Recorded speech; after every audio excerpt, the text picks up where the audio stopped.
बदलने से कोई क्या दिक्कत, सरकार अगर चाहेगी ही कि हमें बदल देना है तो उस पर कहाँ कोई आपत्ति किसी को हो रही है। पर इतना है कि आप क्यों बदल रहे हैं भाई, किस लिए बदल रहे हैं। ऑपोजिशन के बारे में मैं नहीं, प्रवक्ता हमारे बात कर लेंगे। मुझे बिल्कुल हाँ नहीं, देखिए मेरा काम है मेरे विधानसभा को कैसे ठीक से रखना है, कैसे उसको आगे लेके बढ़ना है। बिहार विधानसभा चुनाव में करारी हार के बाद अब तेजस्वी यादव जाग उठे हैं और उन्होंने 26 नवंबर से लेकर 6 दिसंबर तक का एक पूरा फुल प्रूफ प्लान तैयार कर लिया है, जिसमें वे जानने की कोशिश करेंगे कि आखिर किन कारणों से और किन लोगों के वजह से महागठबंधन और आरजेडी की करारी हार हुई है, जिसको लेकर अब हार के पूरे 13 दिन बाद तेजस्वी यादव दिल्ली के लिए रवाना हुए हैं। और बड़ी खबर आपको बता दें कि 1 दिसंबर को महागठबंधन की बड़ी बैठक होगी, जिसमें तेजस्वी यादव कई तरीके के खुलासे करेंगे कि आखिर किसके वजह से पार्टी को हार का सामना करना पड़ रहा है, जिसको लेकर अब कई बड़े सवाल खड़े हो रहे हैं कि क्या संजय यादव सुरक्षित है, कि क्या अब संजय यादव को तेजस्वी यादव से भिड़ना पड़ेगा। लेकिन इन तमाम सवालों के बीच अब आपको बता दें कि एक तरफ आ गई है मैथिली ठाकुर तो दूसरे तरफ आरजेडी नेता शक्ति यादव हैं। एक तरफ जहां मैथिली ठाकुर अपने जीत के बाद बखान कर रही हैं, सक्रिय हो गई हैं, बता रही हैं कि किस तरीके से बिहार चुनाव में जीत के बाद जनता का भरोसा कायम रखने के लिए काम करेंगी, तो दूसरी ओर शक्ति यादव आरजेडी के नेता है, बेहद गुस्से में है और राबरी आवास को खाली कराने को लेकर बड़ा बयान दिया है। आपको इन दोनों नेताओं का बयान भी सुनाएंगे इस रिपोर्ट में। नमस्कार, मैं हूं शालिनी सिंह और आप देख रहे हैं दर्श न्यूज।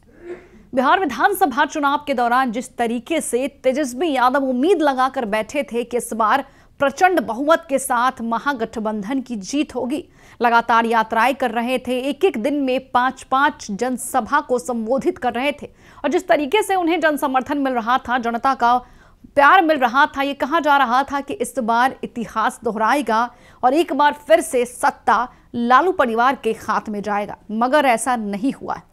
जिसके बाद आरजेडी और तेजस्वी यादव लगातार सोशल मीडिया के जरिए और बयानबाजियों के जरिए एसआईआर को लेकर और वोट चोरी का इल्जाम लगा रहे हैं और कह रहे हैं कि सत्ता पक्ष ने वोट चोरी की, जिसके वजह से आरजेडी और महागठबंधन को हार का सामना करना पड़ा है। लेकिन तेजस्वी यादव लगातार एक और मुद्दा उठा रहे हैं और कह रहे हैं कि मेरे पार्टी के अंदर ही कुछ जयचंद है।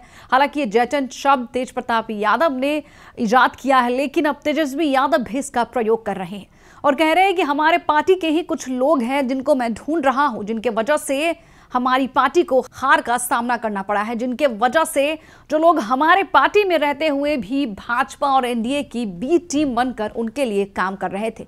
लेकिन इस सबके बीच एक राबरी आवास को खाली कराने का बड़ा मुद्दा भी सामने आया है, जिसको लेकर जहां शक्ति यादव आरजेडी नेता गुस्से में है, तो दूसरे ओर मैथिली ठाकुर जिन्होंने पहली बार बीजेपी के टिकट पर चुनाव लड़ा और प्रचंड जीत हासिल की, उन दोनों का आपको बयान सुना देते हैं। कैसा एक्सपीरियंस रहा, कैसा रिस्पांस मिल रहा है आपको? अभी फ़िलहाल तो बहुत रिस्पॉन्सिबल तो महसूस कर रही हूँ और ओथ नहीं लिया है, लेकिन अभी से काम करना भी शुरू हो गया है। वेकेशन, हॉलीडेज़, ये सब का मतलब भूल गए। मतलब ऐसा एक अंदर फीलिंग जो है बहुत स्ट्रॉन्ग हो गई है कि अब मुझे काम में लग जाना है। तो बस यही है कि लग गए हैं, सब लोगों से मिलना जुलना चलते रहता है और काम कैसे आगे बढ़ाना है उसके बारे में प्लानिंग चलती रहती है। एक्सपीरियंस आपका कैसे रहा अब जब आप पब्लिक के बीच में जा रही हैं? पब्लिक कैसा आपको रिस्पांस? पब्लिक तो बहुत उम्मीद के साथ अपना विधायक चुनी है, अब मुझे उस उम्मीदों पर खड़ा उतरना है। रिस्पांस अच्छा मिल रहा है आपको अपनी जनता की तरफ से? बहुत रिस्पांस बहुत अच्छा मिला, लोगों ने बहुत प्यार आशीर्वाद दिया है, अब बस काम में लग जाना है। कमियों को कैसे देखती हैं, जो कमी है आपके इलाके में, बिल्कुल। उसको दूर करने की तो कितनी सबसे कोशिश रहेगी आपकी? जितने भी अभी 2-3 दिन खाली थे तो मैं सभी प्रशासनिक अधिकारियों से मिली और उन लोगों से भी काफ़ी ज़्यादा साथ तो मिलता ही रहेगा उन लोगों का, उनके साथ से ही हम लोगों को काम करना है। तो वही है कि अपना पूरा एक स्ट्रैटेजी बनाना पड़ता है कि हमको कैसे डे 1 से काम में लग जाना है। अच्छा, अब आप पॉलिटिकली इन्वॉल्व हो गई, एसआईआर का इशू जो है अभी भी ऑपोजिशन उठा रहा है, उसको कैसे ऑपोजिशन देखती के हैं? बारे में मैं नहीं, प्रवक्ता हमारे बात अच्छा, कर कैसे लेंगे। आप देखिए, मुझे बिहार बिल्कुल में भी एक मामला था हाँ SIR नहीं, का, देखिए मेरा काम है मेरे विधानसभा को कैसे ठीक से रखना है, कैसे उसको आगे लेके बढ़ना है, बाकी और चीज़ों पर हमारी पार्टी के प्रवक्ता इस इशू को कैसे देखते नहीं, हैं? इशूज सब लोगों ने बोला हुआ है, तो इसमें मैं कुछ टीका टिप्पणी नहीं करूंगी, हमारे प्रवक्ता बोलते हैं। Thank you. बीजेपी के तरफ से और तमाम एनडीए की तरफ से ये कहा जा रहा है कि घर से इतना मोह नहीं रखना चाहिए, सरकारी घर है, प्रक्रिया होती है, कोई भी प्रक्रिया से ऊपर नहीं है। क्या कौन मोह रख रहा है सरकारी बंगलों से? हम तो दो ही बात कहा ना कि पूर्व मुख्यमंत्री हैं दो और लगातार सदस्य हैं सदन के, तो फिर क्या जरूरत आन पड़ी उन मानदंडों को बदलने की। हालांकि आपने कहा कि नेता प्रतिपक्ष बिहार विधान परिषद के लिए हमने 39 हार्डी रोड करनांकित किए हैं। हमने यह भी कहा कि इसमें अलग से कोई करनांकित करने की जरूरत क्या आन पड़ी एकाएक। अगर संजय झा जी थे, देवेश चंद्र ठाकुर थे, वो किस नियमावली के तहत सेंट्रल पूल में थे? बहुत मंत्री नितिन भाई भी रहे, मंगल पांडे जी भी रहे, प्रेम जी भी रहे, तो ये सारे लोग तो रहे। तो कभी तो ये सवाल इधर से नहीं आया, लेकिन इस बार आया कि बदलनी है। बदलने से कोई क्या दिक्कत? सरकार अगर चाहेगी ही कि हमें बदल देना है तो उस पर कहाँ कोई आपत्ति किसी को हो रही है। पर इतना है कि आप क्यों बदल रहे हैं भाई, किस लिए बदल रहे हैं, उसके कोई आप खुलासे नहीं करें। जो जिनके पास विभाग है वो चुप है। ठीक है, भाजपा की दखल बढ़ी है सरकार में, बड़े अंक के साथ भाजपा है इस बार, चाहती है अपने हिसाब से काम करना, तो वो करे, हमें कोई आपत्ति नहीं है। पर एक लॉजिकल होनी चाहिए। सेंट्रल पूल चाहे भारत सरकार का हो या राज्य सरकार का हो, पूर्व मुख्यमंत्री जब कोई सदस्य के तौर पर रहते हैं तो एक बार जब नामित हो जाता है, तो जब ब्रेक नहीं होता है उनका सदस्य के तौर पर, तब तक कोई बदलता नहीं है। फिर भी आप बदल रहे हैं तो ये थोड़ा लगा, इसी पर तो बात हुई। हमने कहा कभी कहा कोई अपनी तो है नहीं, तो सरकार का ये मानक के अनुरूप जिसे प्राप्त है वही बात तो हम कर रहे हैं। आपके प्रदेश अध्यक्ष की तरफ से भी कहा गया कि बंगला नहीं खाली किया जाएगा चाहे कुछ हो, क्या कहिएगा?